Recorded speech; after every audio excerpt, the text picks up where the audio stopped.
Georgia's been good to Mike Norvell, and Georgia continues to be good to Florida State. Welcome into Seminoles Live right here at the Voice of College Football. It's our weekly get-together. I love doing this. We got Georgitis here, the Renegade Report.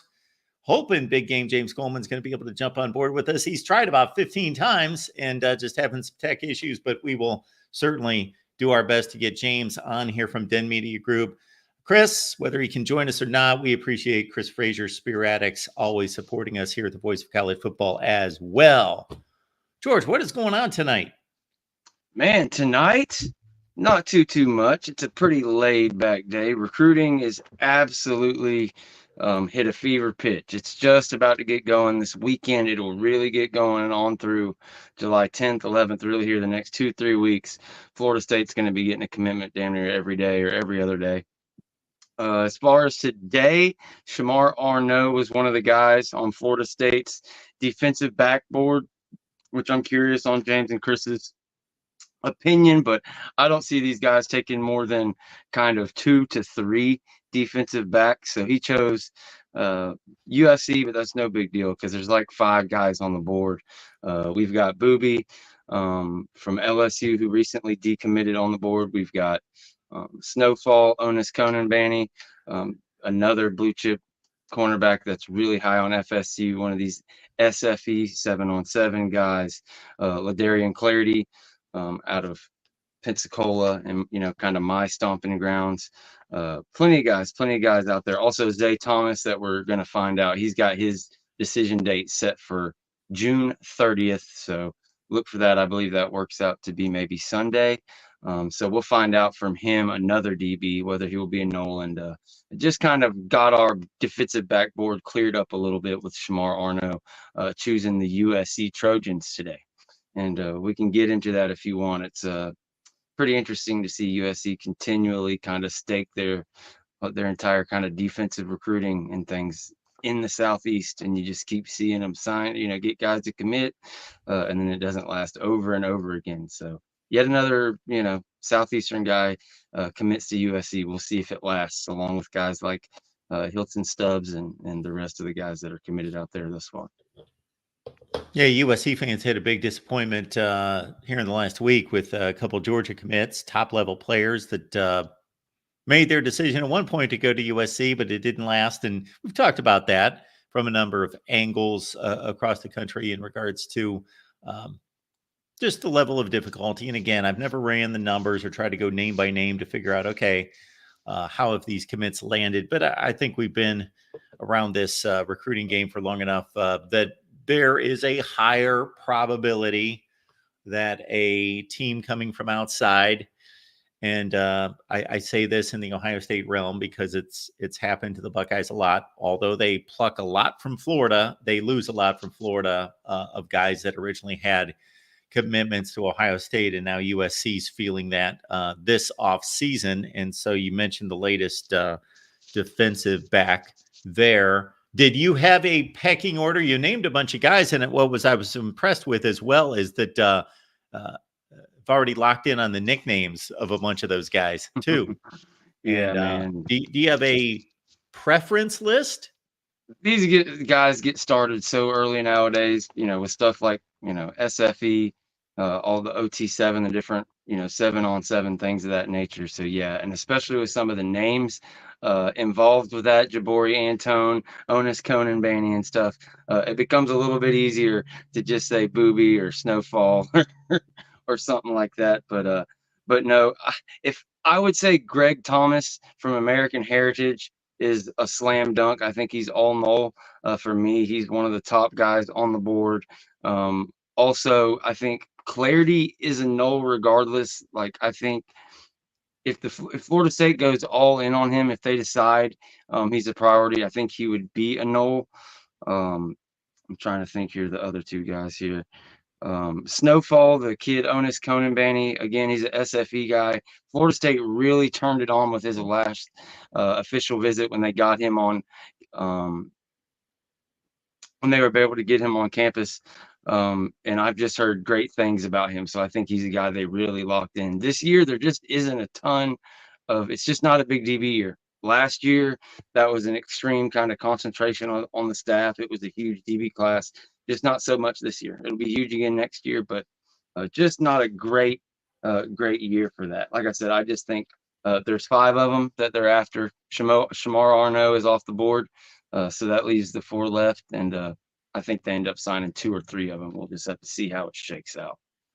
If they sign all 3 of Greg Thomas, Jabori Antoine, and one other one, then I could see them not end up getting clarity and him going somewhere else. I think he's the one that may be kind of like the alternate of the group. If they lose out on one of the other 3, he'll pop up in there. Not just with Florida State, but with all the shows that we do, I got to say, George, there's so many questions that I used to ask guys like you that I stop now because it's, in a sense, not necessarily wiped out, but it's mitigated by the transfer portal. So, for example, this used to be everything, of course. And so if you didn't hit on a class or a series of classes, you'd be in deep, deep trouble. You still have to do that. You still have to obviously have the high school recruiting. It's the most important. But, and I still think that you have to approach it as thinking, put the transfer portal on the side. We can't rely on the transfer portal. We will, just like everybody does outside of Clemson, we will lean on the transfer portal when we have to, but you can't go into it thinking, you know what, we're weak at linebacker. We don't really like any of these guys. We'll just kind of let it go and we'll fix it in the transfer portal. You can't rely on it to that extent because you don't know who's going to be in the transfer portal and the quality of players. So I think you still probably have to approach it the same way, thinking this has to be our football team. And this is how we have to approach it. We need to look at certain positions that maybe are a little bit thin on the roster. And you still have to approach it from the standpoint of then when the likelihood is that obviously we're going to lose players in the transfer portal. But number 2, some guys won't come through.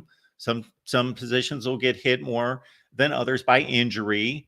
And some guys just, it won't work out. And then we'll have to go to the transfer portal. But there's always that safety net now, especially when you do it as well as Florida State in the transfer portal.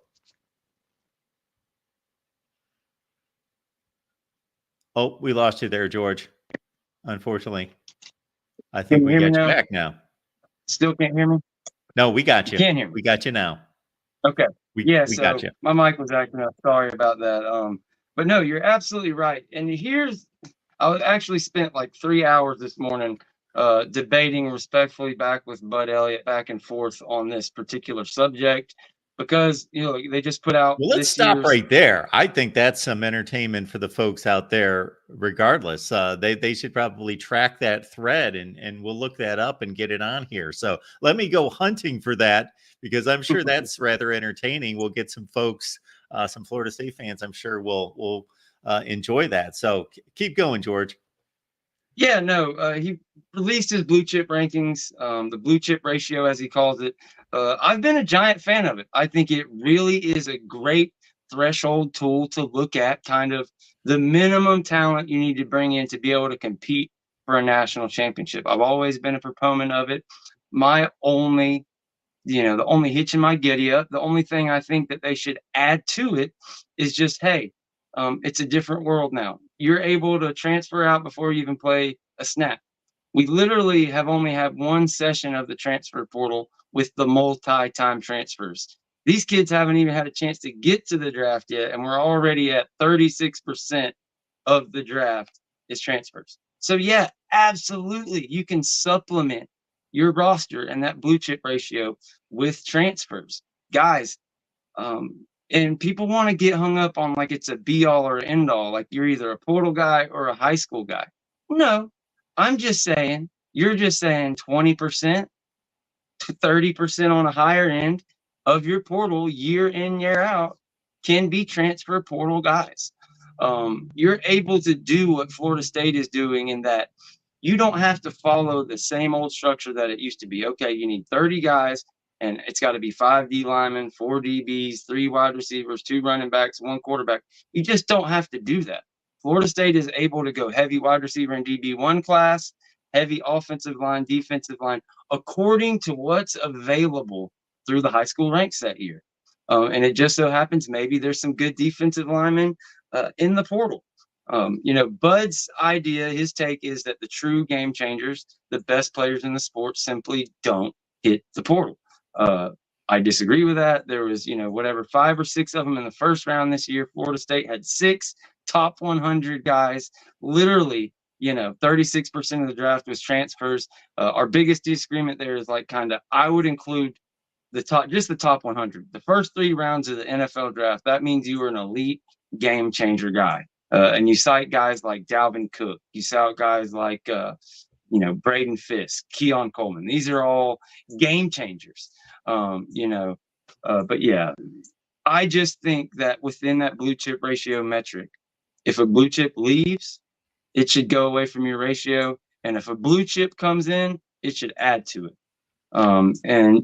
His ultimate kind of answer is like, look, man, I'm going to stick with my ratio that keeps picking the national champions. And my ultimate response to that is kind of, very true.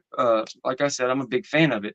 But if you did what I'm talking about, if you, fixed it by, counting the guys that 247 deemed blue chips in the transfer portal, if you counted those, and if you took away all the people that left Miami for the portal and no longer with that team, you would just get a more accurate ranking. Instead of Michigan being 53% of whatever they were last year and there being this giant gap between them and a Miami, you would be able to look at it and say, oh, actually, Michigan is more talented than Miami. And, the same thing across the board. So I don't think it would change it that much. I think Florida State would just maybe be the one team that would be added into that. And it would just give you a better way of fleshing it out. But yeah, no hate there, just a respectful conversation about where we're going in the sport and how it's applied. Yeah, it's a great point on your part there. And everyone, follow George at the Renegade Report. We've got the conversation there with Bud Elliott, the back and forth pulled up on the screen, but it's a good just reminder everyone to follow George on social media there. Yeah, you just bring a great nuance to it. Is it still a great statistic, a great resource? Is it still a great indicator? Yes, yes, yes. Bud Elliott's one of the great minds in the sport. However, it's not as good as it once was, and he could adjust that to keep up with the times. Yeah, we just have a million examples of it. And if this last 2-year run of Florida State is not a great example of it, I don't know who is. Quarterback, running back, 2 best wide receivers, on and on. You go to the defensive side, the best playmakers up front. Absolutely. It's just really unfortunate, not to beat a dead horse, that we didn't get to watch it. I understand that Florida State kind of is the anomaly. Like I said, if you counted this, it may drop 1 or 2 teams out, put 1 or 2 teams in. And yeah, FSU would have been one of them. And it's like, but we didn't ever get to see FSU compete for a championship. We will never know. Yeah. So yeah, big fan of the blue chip ratio. It just confounds me that, if, in my opinion, if 247 labels the guy a blue chip, you can decide. If you decide, and some of the arguments are,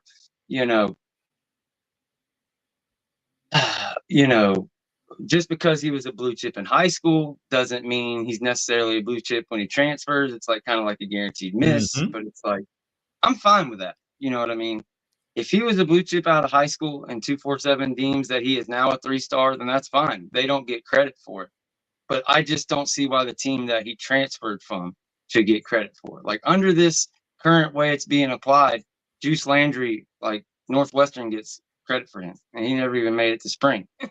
He transferred as a true freshman. So, but yeah, all respect and love there. But it's just as the data keeps coming out, I feel like it's going to continue going in one direction, and just through the nature of guys moving up. There being so many college teams and people that used to be stuck at lower level teams, group of 5 teams, whatever the case may be, a Braden Fisk that would have never had the opportunity, a Jermaine Johnson to be able to transfer again, all these different things. I just think we're going to continue to see great evaluations by guys like Mike Norvell and guys to continue to move around the country. Like, another argument is you can say, oh, well, yeah, there was 5 quarterbacks and that were transfers that were taken in the first couple rounds, but they were just following their coach and they were just this and just that. But big coaches move every year. Like, so these things, they're going to continue happening. And yeah, it's a fun conversation for sure. I think we've got a number of categories that could be kept track of, and they're all valuable. You can start with the original blue chip ratio, and it's still a great indicator. But can it also, when you bring in the other factors that have happened since those guys were signed into play, then you get a good feeling for who's doing a better job of developing talent, who's doing a better job of acquiring transfer portal talent, and who's not. For years and years and years and years, you could look at Wisconsin, Yeah, Michigan State, you a could few other pull up, teams, and you their could blue pull up chip the blue chip ratios, and they ratio. were developing talent past that, and you give them credit for that.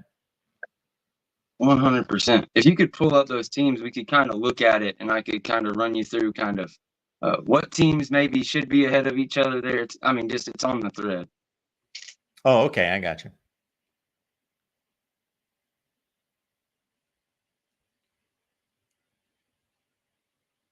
You tell me. It'll be the only picture. Oh, I got Let's you. see. See if I can search it up.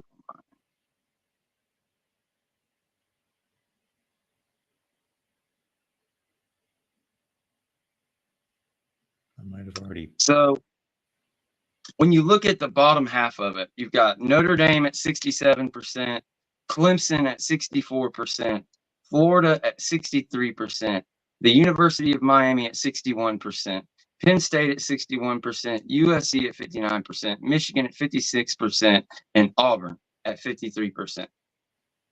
Now, and it's a threshold. I get it. He's just saying it's a threshold for being able to compete. But if you're going to tell me that Auburn, USC, Penn State, Notre Dame, Clemson, Florida, and Miami have all met this threshold to compete for a national champion, but Florida State hasn't, you've lost me. And just looking at this, Michigan with their 56%, I haven't done the math like I have for Florida State. I know Florida State would be up there about dead even with Miami and Florida, up a little bit above 60% when you look at their blue chip ratio, including outgoing and incoming transfers. I'm willing to bet Michigan, if you did the same exact thing, their percentage would probably move up. If you're looking at Alabama and Georgia, it may go down a little bit, it may go up a little bit. They recruit crazily.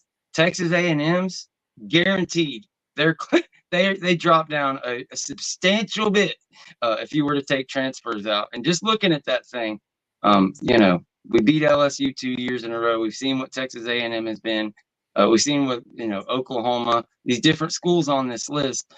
So I agree, like it is a good threshold, nothing wrong with that. I just think you could get a much better look at the true talent around the country if you just took into account the actual blue chip ratio of the squad at that time, not of if you've taken. It's become so arbitrary with the new rules.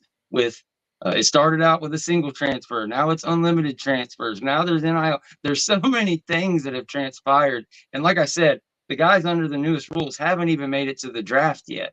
So we don't have much data. We just see a giant ramping up all the way to 36% of the draft this year. And one team in Florida State with 6 top 100 picks. And if you want to compare them right to Michigan, like no mistake, Michigan was the best football team in the country. I'm not arguing Florida State was better or anything. But kind of the argument is, oh, it's all about that top tier talent. Well, Michigan only had 1 first round pick. And it was like, say what you want about JJ and what he'll do in the future. Like, he did not carry that Michigan team on his back. Like, I don't know, maybe saying one in spite of him is disrespectful, but you could definitely hear people say things like that. So after that, their next pick was, I believe, 49 or 50, something like that. So Florida State had their first rounder. They had 2 guys in the second round, 2 more guys before the next Michigan guys taken. The majority of their team, their 13 draft picks, were third round and beyond. And they were a damn good, great, just juggernaut of a football team. So there's no way in hell. Michigan was more talented than Auburn, USC, Penn State, Notre Dame, Clemson, Florida, Miami, all, half of that list, in my opinion. I just think if you actually fleshed out the blue chip rating, it would show it. And I don't think it would drastically change it. I don't. Yep. That's the thing. Like, the champion would still be on it. Michigan would still be on this list. They would just be favored in a better light. And maybe you get a Florida State on there. But Michigan arguably the best. Going to be at 50%, by next year. Sorry, go ahead. I was just going to say Michigan arguably had the best offensive line in the country, and that was pretty much built through the transfer portal last season. Texas A&M, to get back to them at 79%, I did a rundown of that famed Texas A&M class of 2022, which by ranking is the greatest recruiting class of all time. And I did a breakdown a couple months ago I was curious, where have these guys gone? Where are they? Are they still at Texas A&M? Well, if you look at the class, they signed whatever it was, 26, 28 players. They had a fairly high ratio of players still there, but they lost 6 of the top 7 players are gone from that team. So that 2022 class would be juniors right now. This would be their big season before a lot of them would go off to the NFL. And they've lost 6 of the top 7 players, and they've lost about half the class. It was about 12 or 13 out of the 26. And again, 6 of the top 7. So it's just not their team anymore. It's just not their class. Some of them are, but most of the good players aren't. They're gone. Yeah, for example, look at Michigan and Miami's 2022 recruiting class. Now, I don't know how many Michigan has left. I know they were right at 50% blue chip ratio. They signed 11 blue chips. But I guarantee you they got more than Miami. I don't know if Miami has a single or 2 blue chips left from their 2022 recruiting class. And this is another class in which Florida State, according to 247, only signed 5 or 6 blue chips. Well, okay, yeah, on paper, Miami killed them. But none of those guys are there. And who are they replaced with? 3 stars out of the portal. Meanwhile, Florida State signed a bunch of 3 stars in 2022, and they have replaced them with blue chips out of the portal. The argument of the best players don't hit and guys transferred just because they couldn't start somewhere, that goes out of the window when you have true sophomores and the guys we had transfer from Alabama that absolutely, if they stayed, could have started, if not this year, the next year. And also guys like DJU, Sierra, Sione Lolohea, Tomiwa Durajaye, those guys all would have started at West Virginia or Oregon State. They came, for a chance at a national championship, whether it's because the coach was leaving or not. There's so many arguments, and at the end of the day, like I said, it wouldn't change it that crazy much. It would just clear things up a little bit, and for Bud's purposes, this list is just fine, and it's just a tool. But you know how fans are. Fans come out and they wave this thing around, and if you really want to act like Florida and Miami are all these levels of more talented, and the actual blue chip ratio is more than what Florida State has to some big degree, sorry to bust your bubble, but it's just not the fact. I've had a lot of debates this week already about recruiting rankings. For some reason, I don't know what's been in the water, but every show I've got on, and this is not a debate, but I'm just because I completely agree with you. And I do believe, I can't back this up exactly, but I look at this stuff every day, that it wouldn't change a ton, to your point, but the lower you go, and I'm not talking about low, I'm not talking about getting down to the Purdue or, Georgia Tech ranks. I'm talking about, I don't think it would change much for Ohio State, Alabama, Georgia, but as you start to cascade down through the top 10 into the teens, I think it would start to separate a little bit, and we'd start to get some clarification. And you could still keep this statistic, because this is a good starting point to say, this is where these classes were when they were signed, and this is how good this class would have been had they all stayed together and stayed at this university. You can still keep this statistic as the original blue chip ratio. But high school they lost 12 of these 26 guys, and this is what it is now.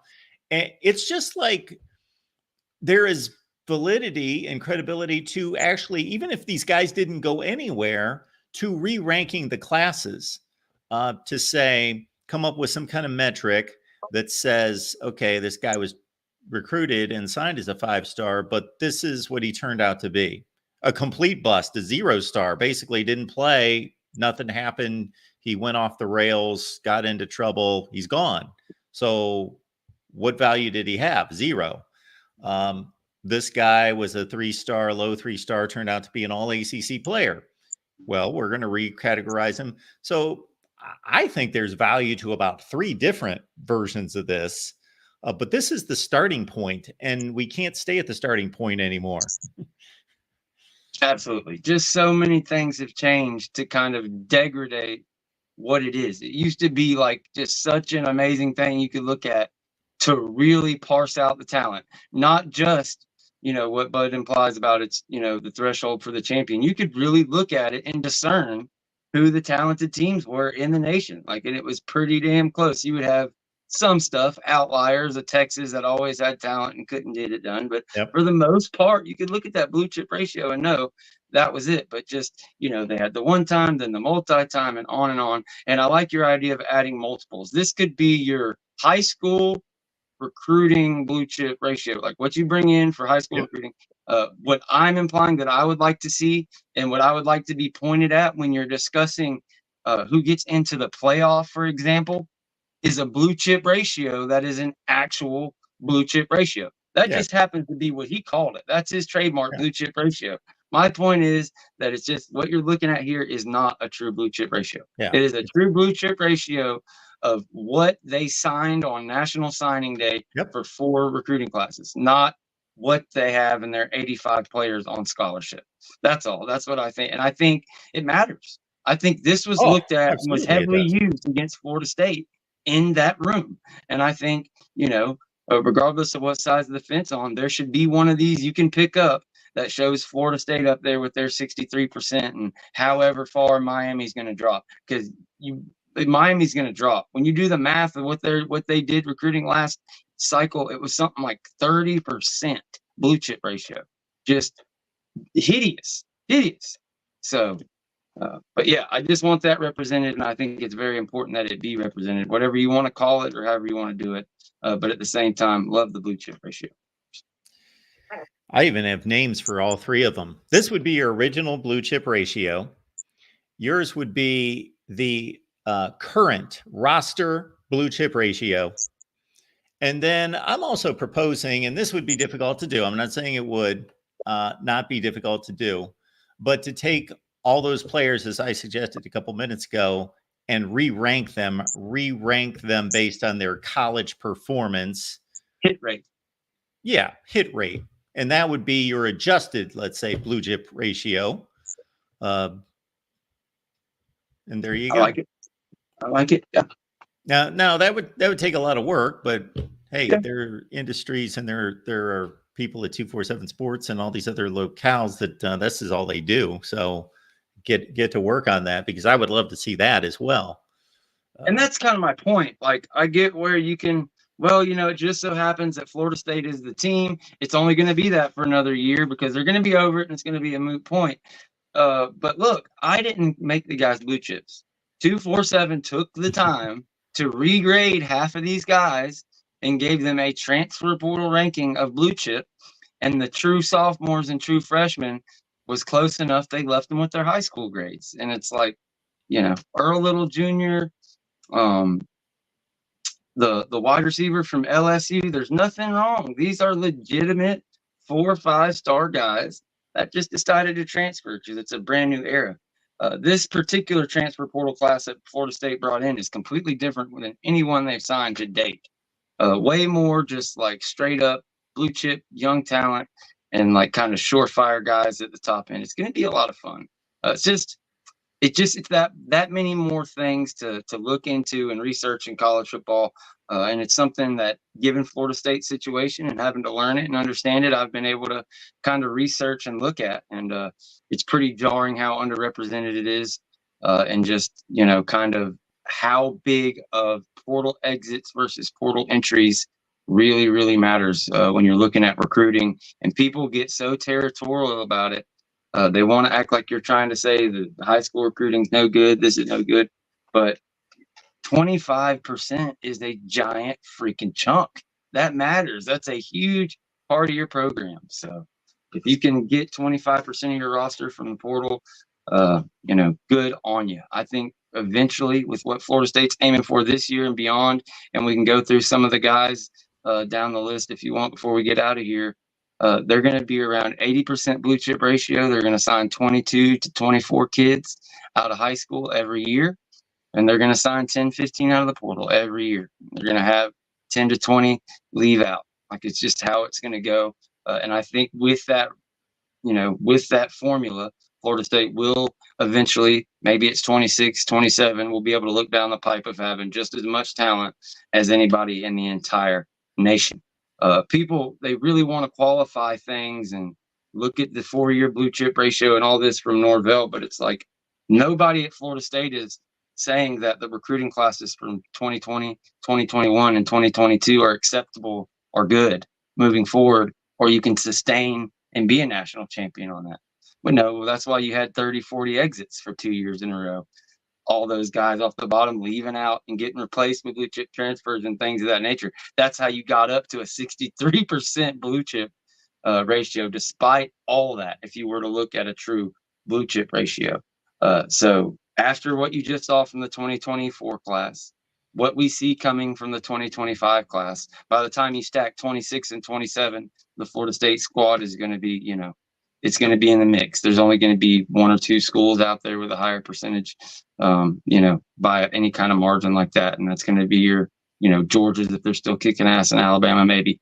And the rest of everybody's going to be within firing range. There you go.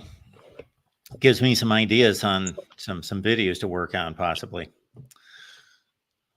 I've always thought, with all of these shows, you guys included, that I would love to go through the recruiting classes.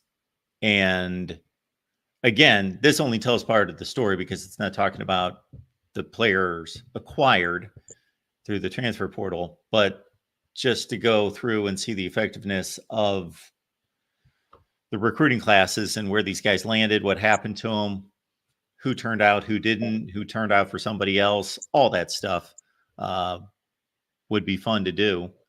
And when you see what Florida State has been able to do with those, whatever you want to call them, paltry recruiting classes, when you look at the roster, when you look at the Shyheim Browns, the Patrick Paytons, the Josh Farmers, all the way across the board, all these great players that were 3 stars and things like that coming out of high school that have been developed, and what the hit rate was compared to some of these Miami classes and things like that, and Florida classes, and, versus where they've hit. It's really a beautiful thing. So it's like, just, we've seen Mike Norvell do with less and with the portal. Let's see what he does now that he has the recruiting to match. The average got there. It got close. It was a little under elite this past year, around 91, I believe. Going forward, 2025 and beyond, it will be an elite average with 2024 guys, and I believe he'll continue doing what he's in the portal. Just looking at what they've got so far, just this year in the class of 2025, you've got the #1 weak side defensive end in the nation in Javian Hilson, shut down his recruitment. You've got the #1 interior offensive line in the nation, Solomon Thomas, shut down his recruitment. The other 4 guys, all 4 stars as well. Ethan Pritchard, blue chip linebacker.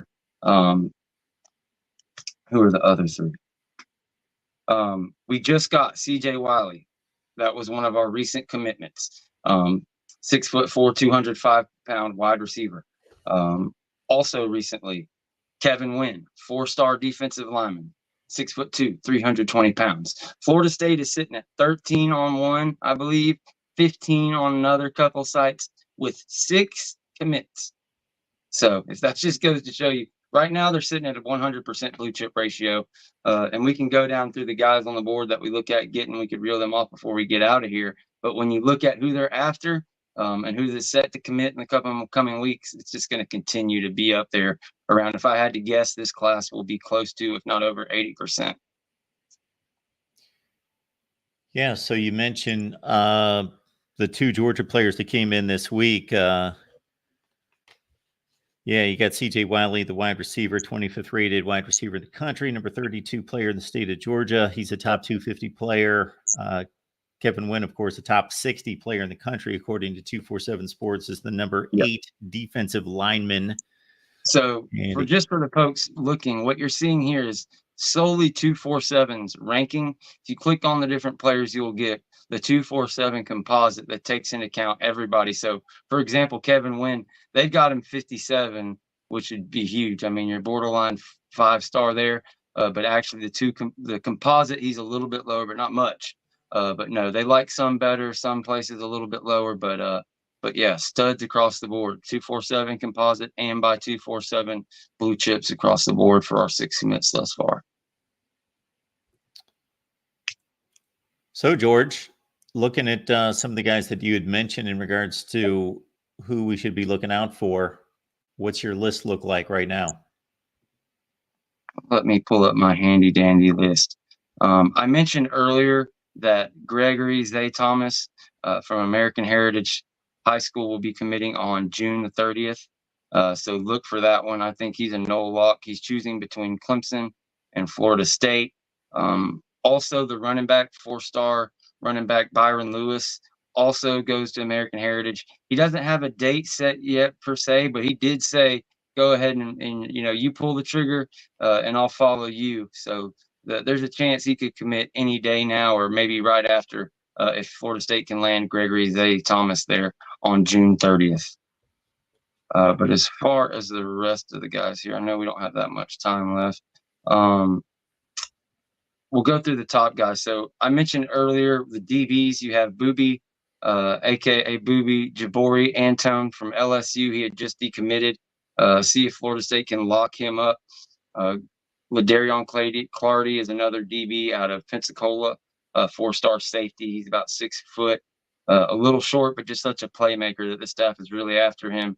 Tavion Wallace commits July 2nd, and that is another giant player, another state player out of the state of Georgia that Florida State is a giant priority. I think he's all null. I think they've really done an amazing job of this recruitment and are going to get that commitment on July 2nd. Myron Charles and Jalen Wiggins are 2 4-star defensive linemen that I don't believe they have dates set yet, but Myron Charles has 3 or 4 different crystal balls in for Florida State. Jalen Wiggins, our friend James, who wasn't able to join us, came on my show and gave his crystal balls on Jalen Wiggins. So good chance we can get one of the 2 of those. I think he's pretty much guaranteed to get one of the 2, but you could get both of those guys. Peyton Joseph is a 4-star, borderline 5-star interior offensive lineman that was at one time committed to Florida, decommitted. He's going to be committing on July the 4th, choosing between Memphis and Florida State. So that's another one I think is going to be a null, another one to watch for. August 12th, Josh Petty is a big name Florida State folks have been talking about. He's a 5-star offensive tackle. I think he's a null.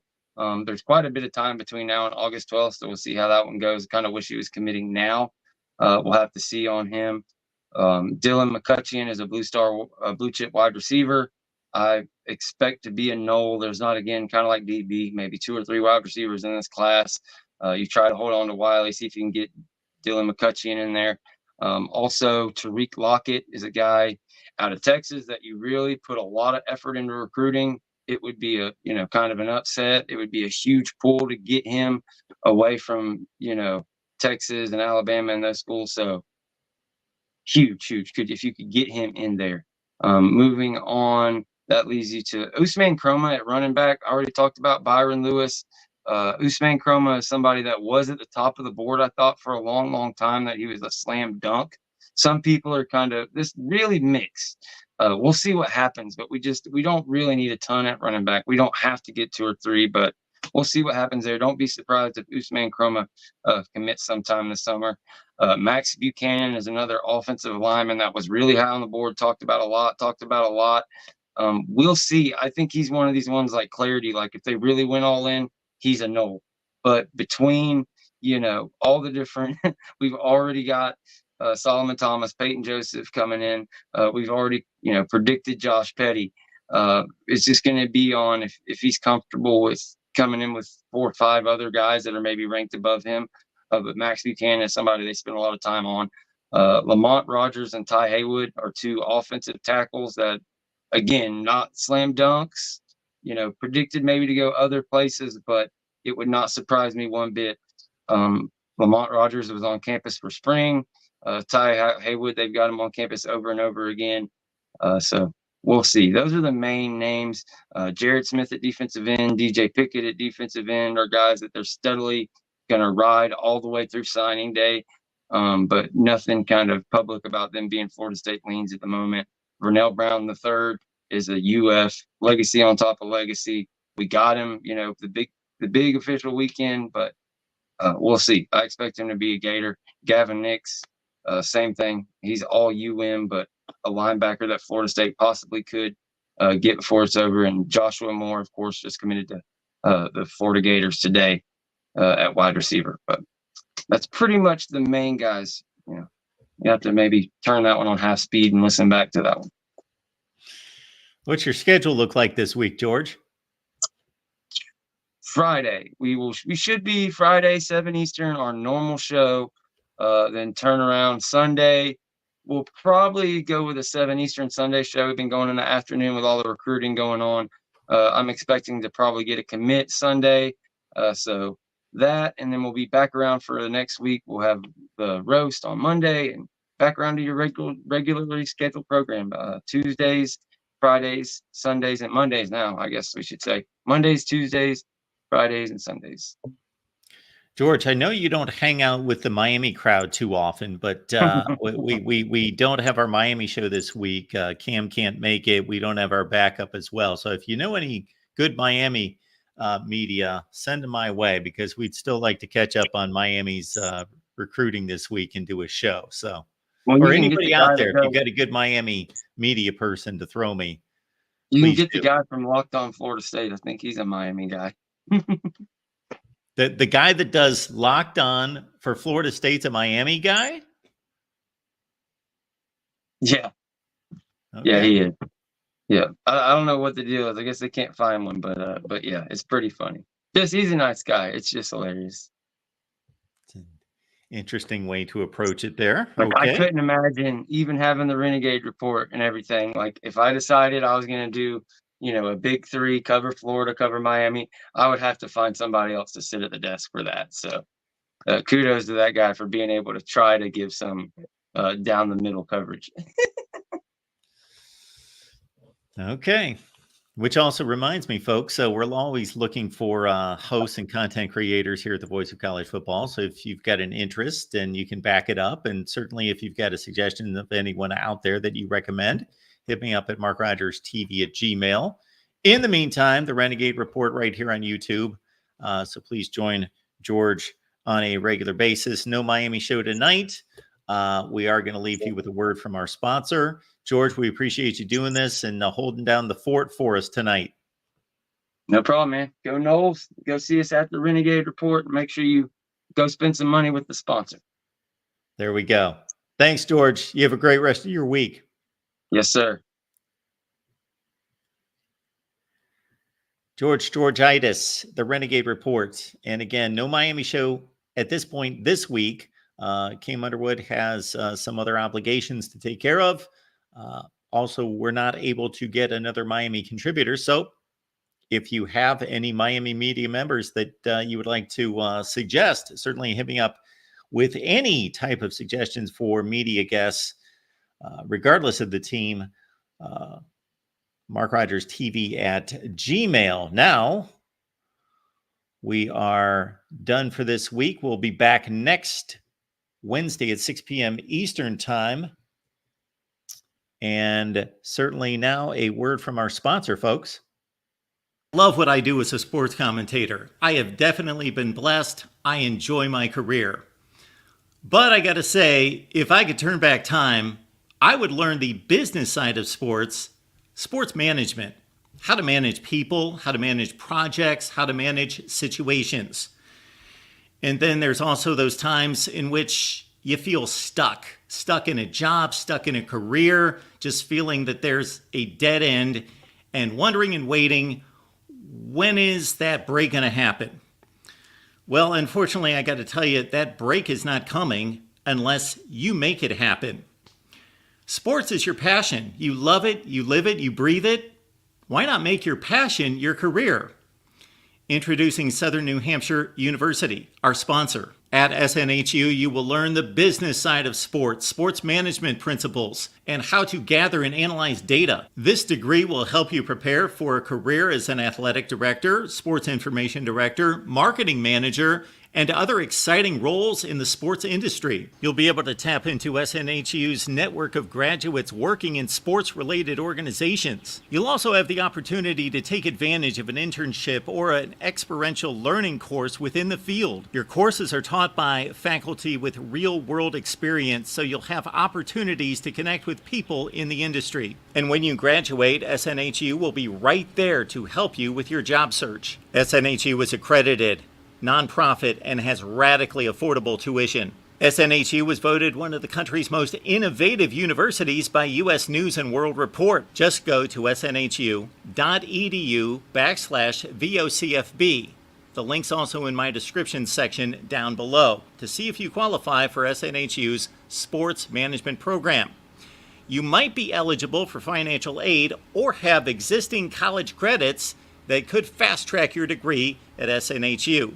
Click the link to get started. Your exciting sports management degree at SNHU awaits you. Do it now.